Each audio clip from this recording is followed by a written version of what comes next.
Kasuhan ng aktor na si Mon Confiado ang content creator na kung saan ay gumawa ng mapanirang post laban sa aktor. Sa post ni Mon sa kanyang social media, nagbahagi ito ng larawan na kung saan makikita na nasa opisina na ito ng NBI.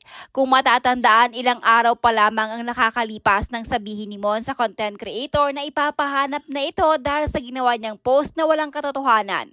Wala man daw sanang planong kasuhan ni Mon ang content creator na nagmamay-ari ng e-laid page na ang totoo manong pagkakakilanlan ay Jeff Jacinto. Ngunit dahil sa tila nagmamatigas pa itong content creator nang sabihin ni Mon na burahin niya ang kanyang post, sinagot pa siya ng copy-pasta lamang umano ang nasabing post at biro lamang daw ito. At nang sabihin ng aktor na ipapahanap niya ito upang makasuhan ay sinabihan pa nitong, "Is this a threat?" Kaya naman ngayong araw mababasa sa caption ni Mon ang linyang, "Hindi ito joke, totoo ito." Dagdag pa ni Mon Confiado, sa tinagal-tagal niya sa industriya ng showbiz, wala siyang nakaalitan, wala siyang ginawang hindi maganda sa buong buhay niya, tahimik lamang daw siyang tao na nagtatrabaho. Pinagkakaingatan daw niya ang kanyang pangalan upang makakuha pa siya ng mga proyekto. Tapos biglang sa isang post lamang ng isang content creator, sisirain ito ang pagkatao ng aktor at isasagot lamang umano sa kanya ay copy-pasta lamang ito. Dear Mr. Jeff Leandro Bonilla Jacinto alias Iliad, naway maging aral sa iyo ito at sa ating lahat na ang paggamit ng pangalan at larawan ng walang pahintulot ay krimen, na hindi lahat ng jokes ay nakakatawa at hindi lahat ng jokes ay para sa lahat. Dapat sana ang joke ay nakakapagpasaya at hindi nakakasira ng tao. Mr. Jeff Jacinto alias Iliad, ako ay isang tahimik na tao. Never na nasangkot sa kahit isa o anumang gulo sa buong buhay ko. Wala ako ni isang kaaway o nakaaway man lang.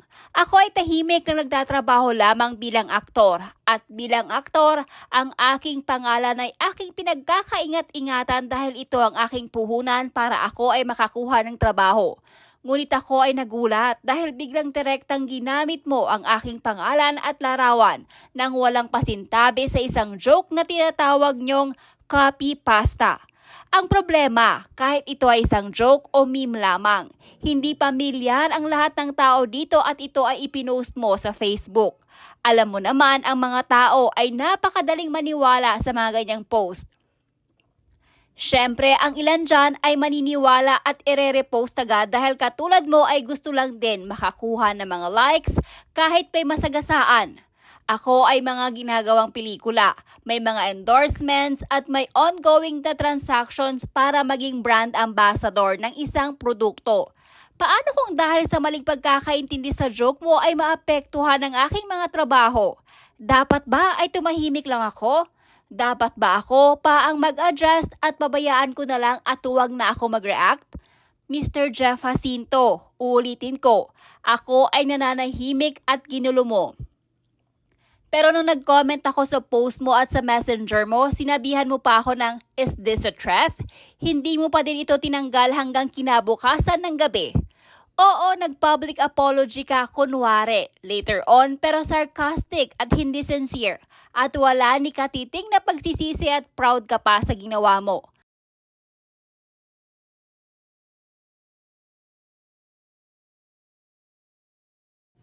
At ginagawa niyo pa akong katatawanan ng mga followers mo. At ngayon, ikaw na ang biktima at ako na ang masama. Ngayon, Mr. Jeff Jacinto, gusto kong ipaalam sa iyo na ang inihain kong kaso sa NBI ay hindi joke. Ito ay totoo. Seseryosohin natin ito para maging aral sa ating lahat. I'm looking forward to personally meet you in court, Mr. Jeff Jacinto. Godspeed. Lubos na gumagalang, Mon Confiado. Samantala, marami naman ang nakisimpatya sa aktor at nagpatunay na isang mabuting tao ang award-winning actor na si Mon Confiado.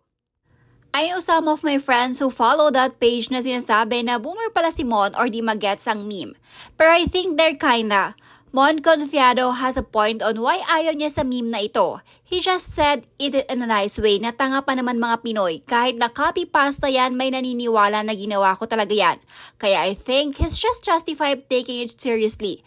Kaya I think he's just justified taking it seriously just based on how people react kay Imin Khalif, nanay ni Carlos Yulo, etc. If di siya umaksyon dyan agad at nag-post, baka iba pinag-uusapin natin ngayon. Also, I do think na depende rin sa audience ng tao na ilalagay sa copy pasta mo yung magiging reaction. Mon's audience is not chronically online and mixed na makasama pati mga older people kaya it makes sense to do this.